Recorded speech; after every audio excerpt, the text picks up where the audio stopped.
Assalamualaikum warahmatullahi wabarakatuh.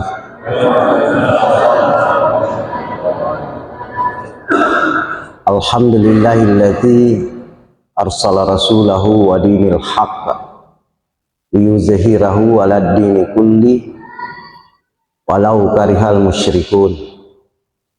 Asyhadu an la ilaha illallah wahdahu la syarikalah wa asyhadu anna Muhammadan abduhu wa rasuluh la nabiyya ba'dah.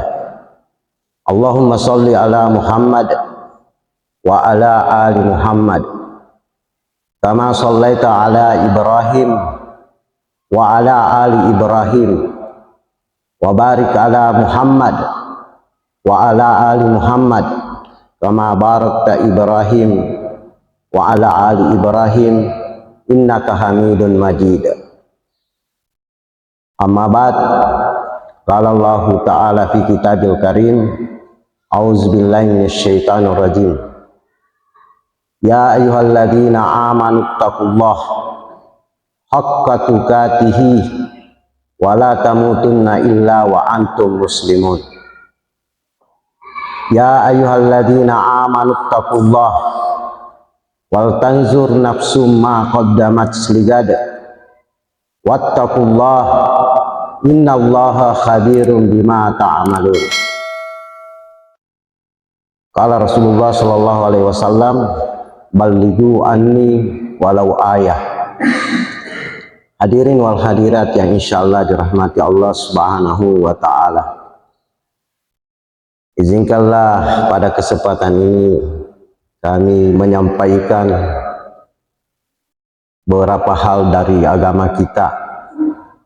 Mudah-mudahan menjadi peparingerang utamanya lau dialeku pribadi dan kepada sesama muslim.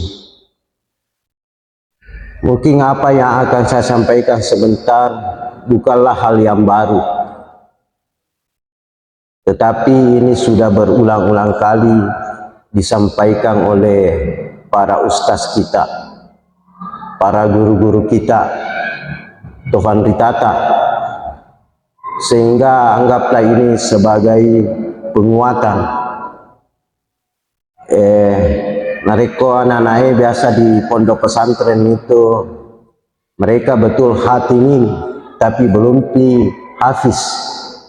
Untuk menjadi hafiz mereka perlu penguatan atau biasa disebut dengan murojaah supaya menyengi hafalannya. Saya kira apa yang akan saya sampaikan sebentar adalah seperti itu saja, supaya kita senantiasa merefresh apa yang kita pahami dan apa yang telah kita amalkan dalam ajaran Islam ini. Hadirin wal hadirat yang insyaallah dirahmati Allah Subhanahu wa taala. Jika kita menghitung secara Masehi, tahun Masehi atau tahun miladiah, yang sebentar lagi dunia akan ada yang merayakan, bahkan yang tentu menjadi perhatian kita ketika kaum muslimin juga ikut merayakan pergantian tahun baru itu. Dan itu sudah menjadi fenomena yang berlangsung begitu terus. Diingatkan bahwa itu peringatan pergantian tahun baru Masehi, bagian dari kepercayaan dari penganut agama lain, tapi toh juga ternyata banyak saudara-saudara kita yang turut merayakannya, bahkan sengaja menyimpan uang, menabung uang untuk beli barcung kembang api. Dan kembang api itu kalau tidak salah ingat, kalau yang terbang ke atas itu paling rendah itu harganya 25.000. Jadi kubik kepa gimana lepo berarti 100.000. Kita bedoye terbakar begitu saja. Saya kembali lagi bahwa kalau dihitung secara Masehi, Umur Islam itu sudah 1413 tahun umur Islam. Islam yang maksudnya yang dibawa oleh Nabi Muhammad SAW. Karena Nabi Muhammad itu lahir dalam sejarah tahun 570 Masehi. Ada yang mengatakan tahun 571 Masehi, tapi itu menurut orientalis. Orientalis itu adalah ilmuwan yang mencoba mempelajari dunia timur, khususnya agama Islam dan orang-orang Islam. Mereka tujuannya pertama, waktu pertama ini muncul adalah mencoba mencari kelemahan ajaran Islam. Dan itu kemudian melanjut sampai di Indonesia. Di Indonesia itu ada tokoh terkenal namanya Snouk Horgronya. Nah, itu tahun 571 Masehi.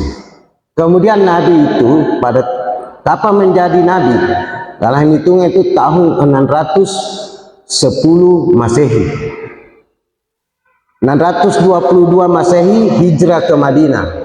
632 Masehi beliau wafat. Nah, kemudian jadi dalam kalender perhitungan Masehi, perhitungan miladiah atau kalender Syamsiah, umur Islam ini sudah 1413 tahun. Berarti sudah 14 abad lebih. Sedangkan di kalender Hijriah itu sudah 1445 Hijriah. Kita perlu tahu bahwa kapan kalender Hijriah itu ada di kalangan kaum muslimin, bukan di zaman Nabi, tapi dia mulai dipakai pada zaman pemerintahan Khalifah Umar bin Khattab. Jadi bukan di zaman Nabi, tapi tahun 1 Hijriahnya dihitung sejak Nabi berada di Madinah atau hijrah, makanya disebut dengan tahun Hijriah. Karena kita kan sering mendengar bahwa Nabi itu lahir pada hari Senin 12 Rabiul Awal tahun gajah. Hanya disebut tahun gajah. Tahun gajah itu tidak ada hitungannya. Orang Arab menandai tahun pada saat itu dengan peristiwa yang mereka ingat, yang begitu besar fenomenanya. Dan tahun gajah itu kan ketika Abraha datang ke Mekah untuk meruntuhkan Ka'bah, kemudian dia diserang oleh burung abadi. Itu yang diabadikan oleh Allah Subhanahu wa taala dalam salah satu surahnya di dalam Al-Qur'an. Alam tara kaifa fa'ala rabbuka bi ashabil fil. Itu surah Al-Fil. Itu saat itu Nabi lahir pada saat itu. Hadirin wal hadirat yang insyaallah dirahmati Allah Subhanahu wa taala. Jadi sudah 1400 tahun yang lalu. Kemudian kalau kita melihat data bahwa jumlah penduduk dunia hari ini itu 8 miliar lebih penduduk dunia. Itu berdasarkan sensus tahun 2021. 8 miliar ni tahu itu kokoro yang tercatat. Belum itu yang ada di suku pedalaman yang tidak tercatat dalam badan sensus. 2 miliar tahu. Kemudian kalau dilihat dari aspek keagamaan, saya mencatat itu ada 8 agama dengan jumlah penganutnya yang paling banyak. Hari ini yang paling banyak penganutnya adalah agama Kristen. Tapi agama Kristen juga perlu kita ketahui bahwa mereka ternyata banyak. Ada Katolik, ada Protestan, ada Koptik di Mesir, kemudian ada yang di Rusia itu Kristen Ortodoks. Mereka banyak.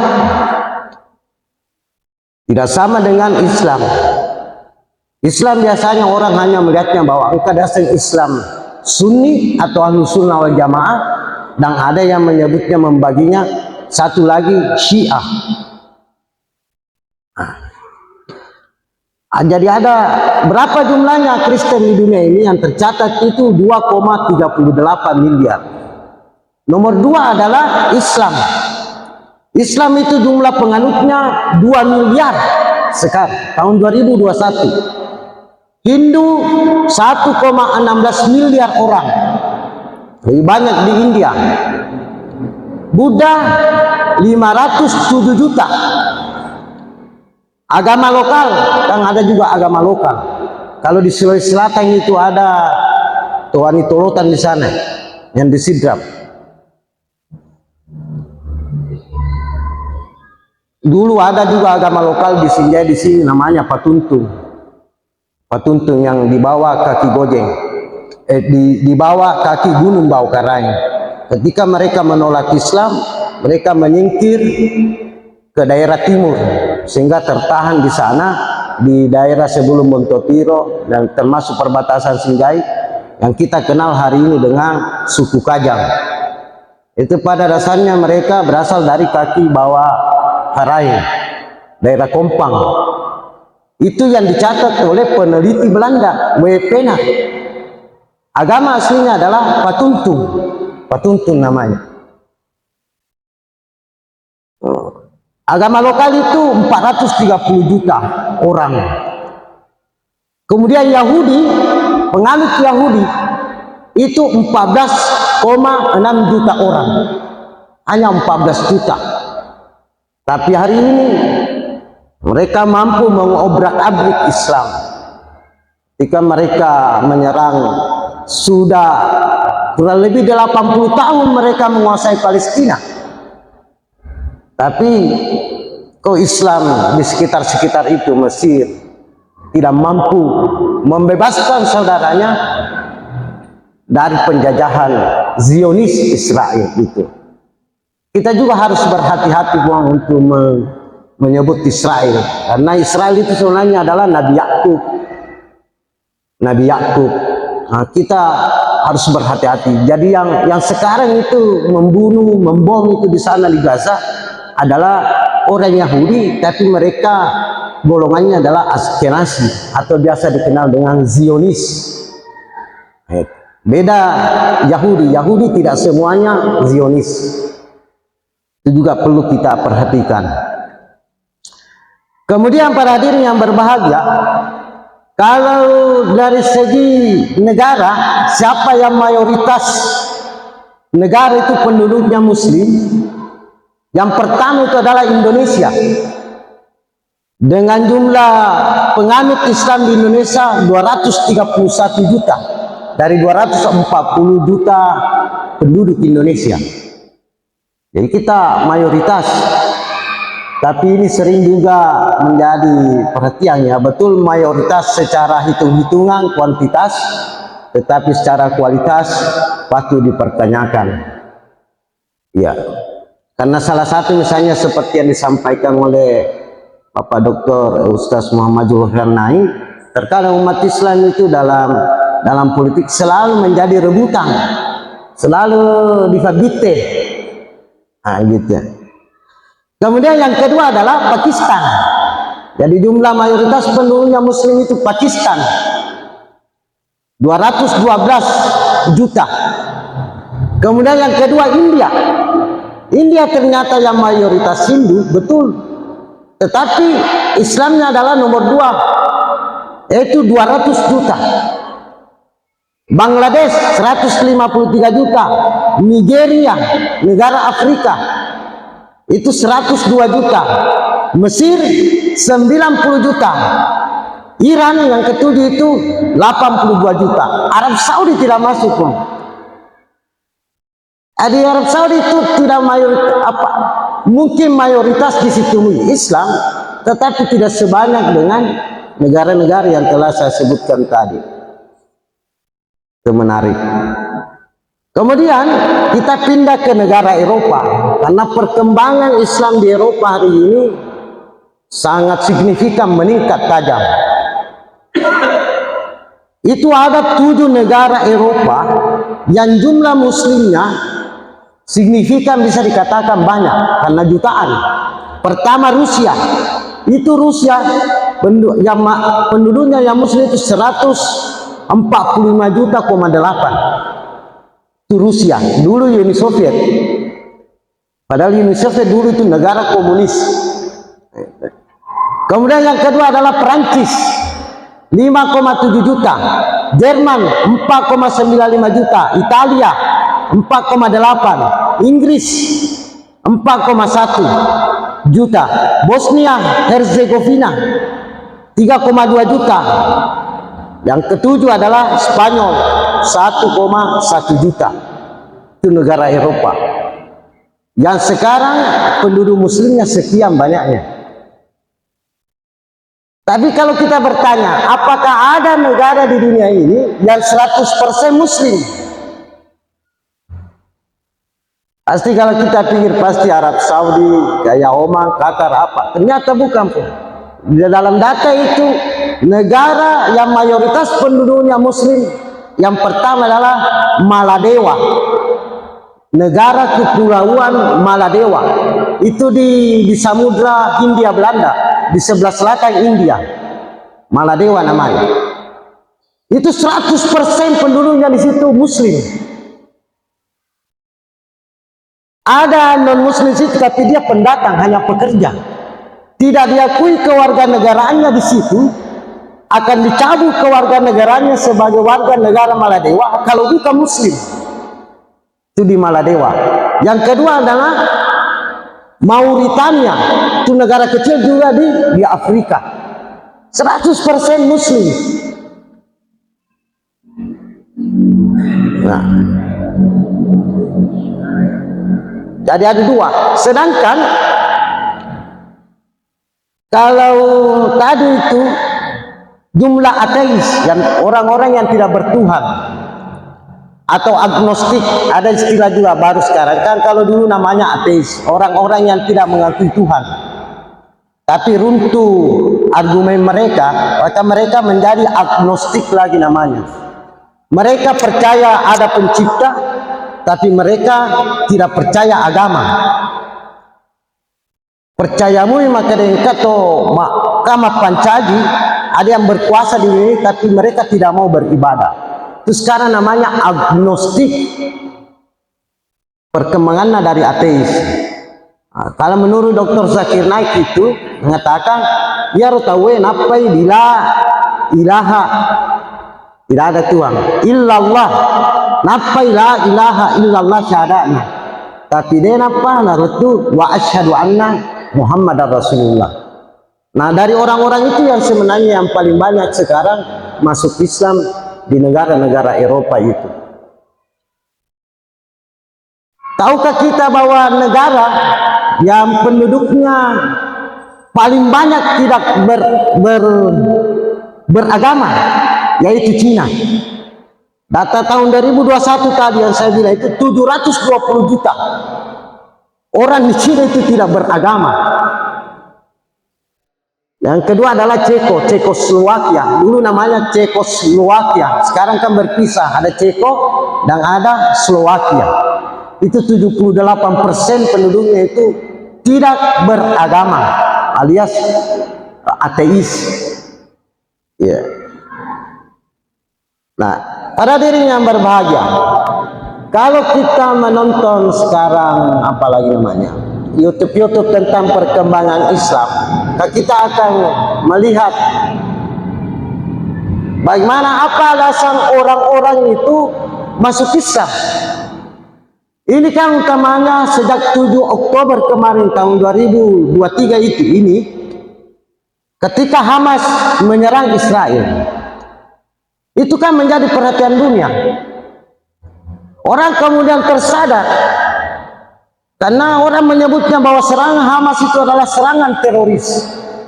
Tapi kemudian ketika orang membaca sejarahnya bahwa sebenarnya itu adalah serangan balasan setelah 80 tahun sebelumnya dijaga sejak 1948. 1948 itu Palestina diserahkan kepada Israel oleh Inggris. Karena pada waktu itu Palestina yang hari ini kita kenal itu dibawa naungan dari Turki Utsmani. Karena kalah pada Perang Dunia Kedua, diambillah itu wilayah Palestina. Diserahkanlah wilayah Palestina oleh Inggris kepada orang-orang Yahudi. Sebelumnya mereka dikasih daerah di Afrika, tapi mereka tidak mau. Karena mereka menganggap bahwa asalnya memang mereka dari Yerusalem itu 1948 pasca Perang Dunia. Dari peristiwa itu kemudian orang tersalah, ternyata begitu sejarahnya, bahwa bukan ini serangan teroris, ini adalah serangan balasan atas penjajahan Zionis Israel itu terhadap Palestina yang kurang lebih berlangsung 80 tahun. Nah, itu kemudian menjadi sorotan dunia. Mengapa orang-orang Palestina yang selama ini 80 tahun mereka diputus listriknya, diputus air minum ke situ, obat-obatan, makanan, susah masuknya untuk membantu Palestina. Indonesia kan ada di sana rumah sakitnya. Itu serangan belasan. Kemudian apa yang membuat orang-orang Palestina itu bisa begitu bertahan? Ketika ada keluarganya yang terbunuh, mereka mengatakan itu adalah syahid. Dan mereka menangis betul, tetapi mereka begitu kuat memegang keteguhan keimanannya itu. Mereka nampak biasa-biasa saja, bahwa insya Allah sudah damai anak saya di sana. Saya akan bertemu di sana anak saya di surga. Ini ketua iman, dan itu membuat orang-orang Barat hari ini terkesima. Agak pakuero orang-orang Palestina itu begitu teguh keimanannya.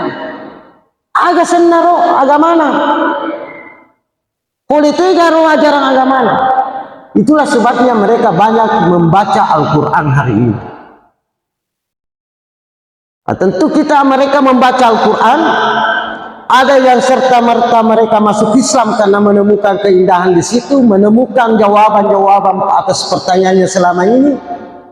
Dan ada juga yang sementara masih mempelajari Al-Quran.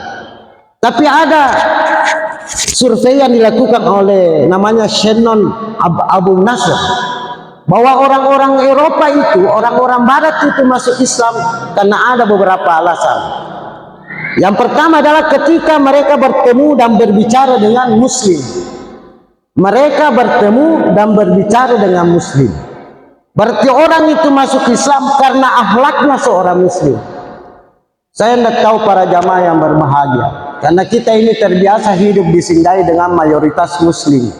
Amasa seleng, kita ini bukan minoritas di sini secara agama. Bukan minoritas. Bukan seperti saudara-saudara kita Muslim misalnya yang terdekat itu di Tato, di Tanah Toraja, yang minoritas. Ini adalah persoalan akhlak. Jadi karena kesopanannya orang-orang Islam, cara bergaulnya orang-orang Islam, itu yang membuat orang Barat tertarik mempelajari Islam, dan bahkan membuat mereka masuk Islam. Karena kusiruntu kita yang lain agama dengan kita, tanya itu nana kena siaga ya muafalah. Berapa hadis yang kau pahami, tapi ampe-ampe na ita, ampe-ampe na ita. Itu yang pertama. Alasannya orang Eropa itu masuk Islam. Yang kedua adalah melihat kaum muslimin melaksanakan salat, puasa, dan haji. Biasanya itu rata-rata orang masuk Islam karena melihat orang Islam itu sujud. Sujud. Itu bagi non-Islam itu sujud itu suatu gerakan, suatu sikap badan yang menurut mereka, kenapa mesti harus seperti itu kepada Tuhan? Itulah ketika mereka dijelaskan bahwa sujud itu adalah simbol betapa lemahnya manusia, betapa rendahnya manusia itu di sisi Tuhan. Dan itu secara fitrawi bahwa seharusnya Kita sebagai manusia yang diciptakan harus seperti itu memang di hadapan Tuhan. Kalau kita umat Islam kan di hadapan Allah Subhanahu wa taala.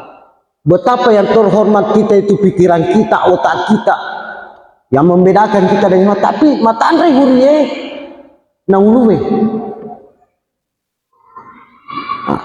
Di samping itu juga ternyata dalam riset itu ada jalur darah di otak kita. Ya parona lewati ke darah itu. Terisi itu darah kalau kita sujud. Dan itu yang membuat kita refresh. Sujud mentopat awe. Udah tena sujud itu ngamale bana terisi itu. Itu hasil riset dari bidang kesehatan. Yang ketiga alasannya adalah membaca Al-Quran dan literatur tentang Islam dan Muslim. Ya tentu ini juga kembali kepada diri kita bahwa ternyata orang Barat itu banyak membaca Al-Quran hari ini. Meskipun terjemahan. Tetapi kita kan mungkin rajin juga membaca Al-Quran. Tapi dia nanti dibaca betuannya. Meskipun itu terjemahannya versi Kementerian Agama saja. Itu standar. Mungkin kita tidak pernah baca terjemahan dan tafsir Al-Misbah Quraisy Shihab, terjemahan dan tafsir Buya Hamka Al-Ashar. Itu kalau kita baca tafsirnya Buya Hamka itu betul-betul Indonesia sekali sedikit. Indonesia sekali itu kalau dibaca. Nah. Kemudian yang keempat adalah konsep tauhidnya Islam.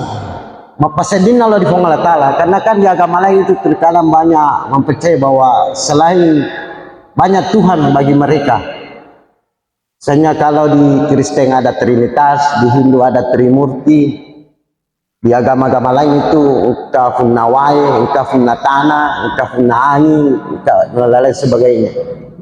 Dewa-dewa. Sedangkan Islam itu hanya satu Tuhan, Qul huwallahu ahad. Dan menurut logika pikiran itu lebih masuk akal. Karena kalau ada nana telu huang, dua nabah huang, dua Tuhan. Tentu masing-masing Tuhan akan memperlihatkan kekuasaannya. Maka dia kuasa dia eloka so, maka dia sedia eloka ini pasti benturan. Kalau terjadi begitu, tidak mungkinlah bisa menjadi Tuhan kalau seperti itu. Tidak logis. Harus sedih penguasa. Nah, itu. Kemudian yang keenam adalah solidaritas dan persaudaraan Muslim. Itu yang mereka lihat. Hari ini kalau kita lihat penjara-penjara di Inggris, penjara-penjara di Amerika, yang ada juga Muslimnya di dalam di situ, itu ditakuti sekarang di penjara. Karena persaudaraan Muslim di penjara itu jauh lebih kuat dibanding dengan para gangster, para mafia yang ditangkap di dalam penjara. Kita kan kenal Mike Tyson, masuk Islam karena belajar Islam di penjara. Waktu dia di penjara. Jadi mereka itu tertarik dengan Islam karena melihat persatuan umat Islam, persaudaraan Islam. Bahkan ketika ada pernah terjadi banjir di California, itu gereja mereka tertutup, tapi masjid dibuka. Di sini persaudaraan sesama manusia. Kalau dalam kita kan innamal mu'minuna ikhwah fa aslihu baina akhwaikum. Sungguhnya orang-orang beriman itu bersaudara. Itu kalau kita bersaudara dalam iman. Tapi dalam Islam juga ada namanya konsep saudara sesama manusia. Nah, itu yang dijalankan oleh umat Islam di sana. Sehingga itu menarik semua orang untuk masuk Islam. Hadirin wal hadirat insyaallah dirahmati Allah Subhanahu wa taala. Si banyak yang mau saya sampaikan. Tapi waktu kayaknya juga akan membatasi. Jadi para hadirin yang berbahagia,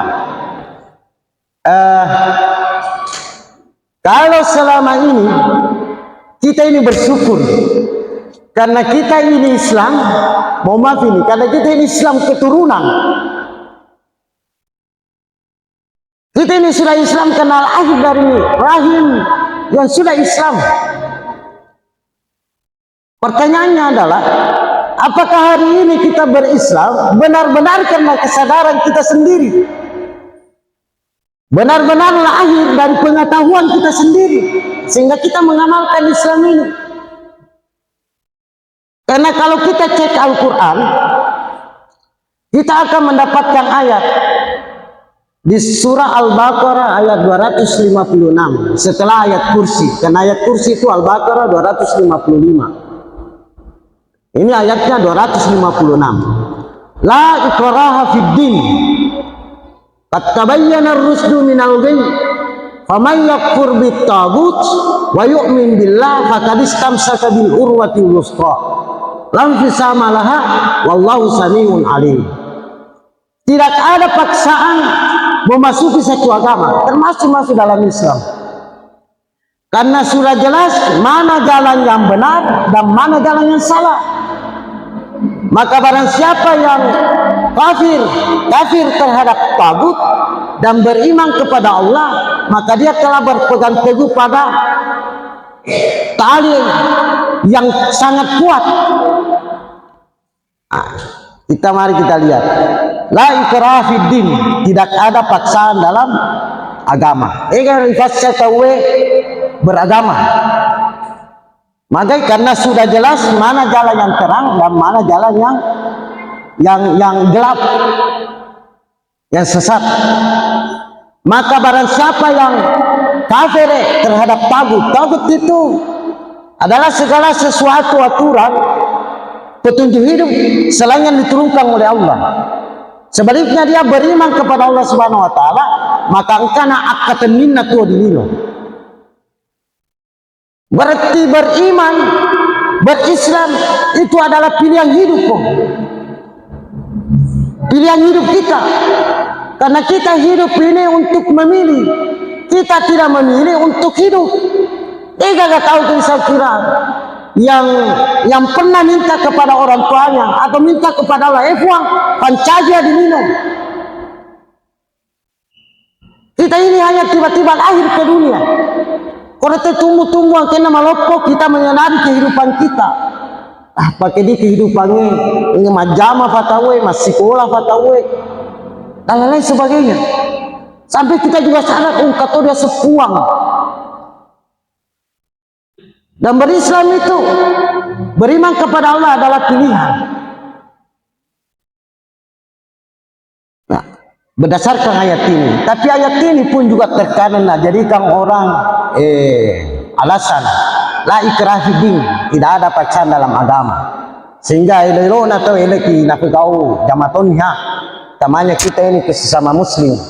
Pokorokan jatan itu makam parat.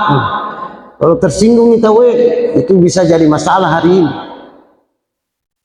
Hanya sekarang itu seolah-olah nafsi-nafsi ini tahu di faringaran kimatu salah tanggapan. Begitu. Padahal di lanjutan ayat ini, karena sudah jelas mana jalan yang benar, yang terang, dan mana jalan yang salah, mana jalan yang gelap. Terkadang ini tidak lupa itu. Nah, di situ kan kita bisa memilih. Sebagaimana ayat di dalam Al-Quran di surah Asy-Syams itu, wa nafsi wa ma sawwaha, dan demi penciptaan manusia dengan segala kesempurnaannya. Fa'alhamaha fujuraha wa taqwaha, dan diilhamkan, diberikan potensi kepada jiwa manusia untuk fujur, sesat, variare. Lalu difahami oleh Ta'ala, wa taqwaha, dan bertakwa, tunduk dan taat kepada Allah. Kelanjutan ayat itu, qad aflaha man zakkaha, beruntunglah orang-orang yang mensucikan jiwanya. Itu orang-orang yang mengikuti, tunduk pada aturan Allah. Wa qad haba man dassaha, dan rugilah orang-orang yang mengotori jiwanya. Itulah tadi yang ikut tagut. Jadi ini pilihan.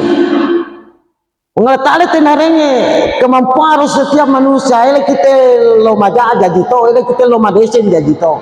Tapi kalau madesen lo majakin, kata konsekuensi nama tu di akhirat. Lau maja, lau madesen, kata konsekuensinya lau di akhirat. Itulah sebabnya kita ini kaum muslimin salah satu hikmah kenapa kita harus percaya terhadap hari akhirat, karena kuni kero di fateton dasa keadilanna kong Allah Ta'ala malik yaumidin. Nasabah kung ka tahu mahore alena naseng, membecok alena naseng, masugiki dia bisa sewenang-wenang kepada orang lain di dunia ini. Engkau tona berdiri atinna lain perkara di beta, di beta doi, di beta koneksi, di beta temang, teteh di beta di lino, tapi di akhirat dengan nasib pakorofong Allah Ta'ala. Itulah salah satu hikmahnya kita dalam ajaran Islam itu percaya dengan hari kemudian. Kemudian hadirin wal hadirat yang insyaallah dirahmati Allah Subhanahu wa taala. Karena itu kita bersyukur. Karena Allah telah memberikan hidayah di dalam diri kita sebagai orang Islam, sebagai orang beriman. Maka pada kesempatan ini marilah kita senantiasa mengamalkan salah satu doa yang ada di dalam surah Al-Imran ayat 8. Rabbana la tuzigh qulubana ba'da idh hadaitana wa hab lana min ladunka rahmah innaka antal wahhab. Wahai Tuhan kami, janganlah Engkau condongkan hati kami kepada kesesatan setelah Engkau memberikan petunjuk kepada kami. Karuniakanlah kepada kami rahmat-Mu dari sisimu, sesungguhnya Engkau maha pemberi. Jadi para hadirin yang berbahagia, bahasa nafau cata ustazka bahwa nikmat yang terbesar dari Allah kepada kita adalah nikmat iman. Karena iman itulah nama tenat tawe, nama senat tawe, dia sedikit nama kata nama tatauren tentang kehidupan kita ini. Itu pasti tenaren dalai pun Allah Ta'ala akan tenabata, itu karena iman. Tapi setelah kita ini mendapat hidayah, engkau fadillahu amma sana pun Allah Ta'ala itu tadi min ladunka rahmah, supaya kita diberikan kasih sayang oleh Allah Subhanahu wa Ta'ala. Itu billahu Rabbana la tuzigh qulubana ba'da idh hadaitana wa hab lana min ladunka rahmah innaka antal wahhab. Ini karena Allah sendiri yang mengajarkan kepada kita sebagaimana yang ada dalam surah Al-Imran ayat 8. Ini teman. Habis. Ya. Saya mau ngisi, bisa lanjut sedikit 5 menit. Ya. 5 menit saja, Bu. Jadi ini doa. Kemudian para hadirin yang berbahagia, perlu juga kita ketahui supaya untuk menegaskan mengapa kita harus berislam.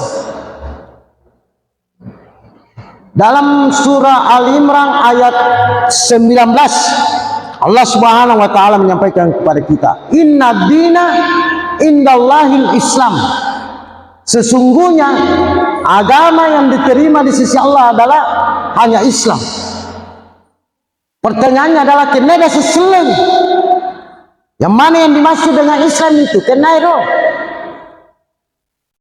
maka dasarnya berislam itu di surah Al-Baqarah ayat 112 Allah menyampaikan, auzubillahi minasyaitonirrajim, bala man aslama wajhahu lillah wa huwa muhsin falahu ajruhu inda rabbih wala khaufun alaihim wala hum yahzanun.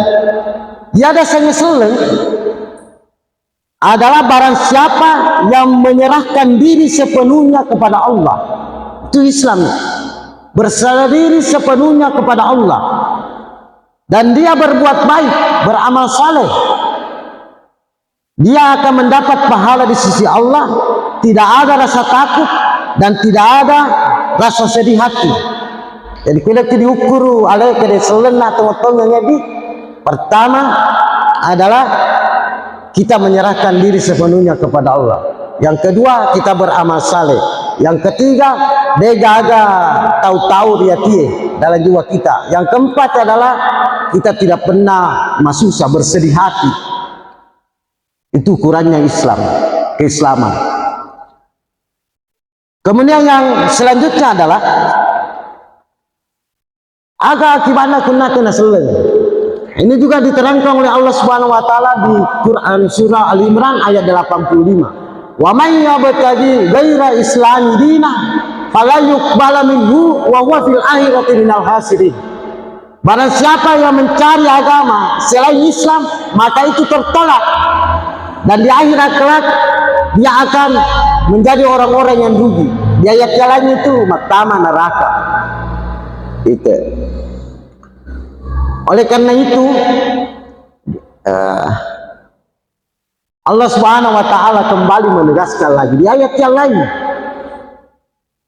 di surah Al-Baqarah ayat 208. Ya ayyuhalladzina amanu udkhulu fis silmi kaffah wa la tattabi'u khutuwatis syaitan. Hai orang-orang yang beriman, masukilah Islam itu dengan kafah seutuhnya, dan janganlah kamu ikuti langkah-langkah syaitan. Karena aku selalu memegang godaan. Terkadang itu dianggap setengah-tengah agamanya. Anu disengke dari tiang di jama mutuhya, disengke dari perintah dia di jama. Kan bahasa lain naruh fasik, fasikum. Di semua yang namanya tapi di jama, disengke dari anu makasih itu di jama. Seperti itu. Ini waladirat yang insyaallah dirahmati Allah Subhanahu wa taala. Karena itu terakhir saya sampaikan sebagaimana ayat yang saya bacakan tadi, auzubillahi minasyaitonirrajim, ya ayyuhalladzina amanu taqullaha haqqa tuqatih wa la tamutunna illa wa antum muslimun. Hai orang-orang yang beriman, bertakwalah kepada Allah dan janganlah sekali-kali kalian wafat meninggalkan dunia kecuali dalam keadaan Islam. Paling terakhir saya sampaikan, ada yang saya mau sampaikan bahwa sebenarnya kalau kita pelajari Al-Quran, sedini agama na turunkan Allah Ta'ala hanya selen. Dia diasing agama Yahudi, dia diasing agama Kristen. Karena agama Yahudi itu kan merujuk kepada bangsa. Ada ayatnya cuma karena waktu. Yahudi itu, agama Yahudi itu merujuk kepada bangsa Yahudi, salah satu anak keturunan Nabi Yakub. Kemudian Kristen itu kan nanti lahir di kemudian hari. Gitu, kalau kita baca sejarahnya, Buddha itu merujuk pada Siddhartha Gautama, seseorang. Hindu itu merujuk kepada orang-orang India. Itu bahasanya orang Eropa dulu, kalau India itu Hindia Belanda, India. Sedangkan ini Islam dan kedate Muhammadiyah. Tidak bilang orang begitu. Meskipun orang Barat mengatakan Muhammadanism, paham ajaran Muhammad. Tapi ini dikatakan Islam. Islam itu kata sifat. Dari kata salama, damai, tenang, membahagiakan, itu kata sifat. Nah, seluruh ajaran agama 25 nabi dan rasul itu semuanya membawa ajaran Islam. Nasrun minallahi wa fathun qarib wa basyiril mu'minin. Aqulu qouli hadza fastaghfiru wa lisairil muslimin wal muslimat innahu huwal ghafurur rahim. Mohon maaf atas segala kekurangan. Akhirul kalam. Hadanallahu wa iyyakum ajmain. Assalamualaikum warahmatullahi wabarakatuh.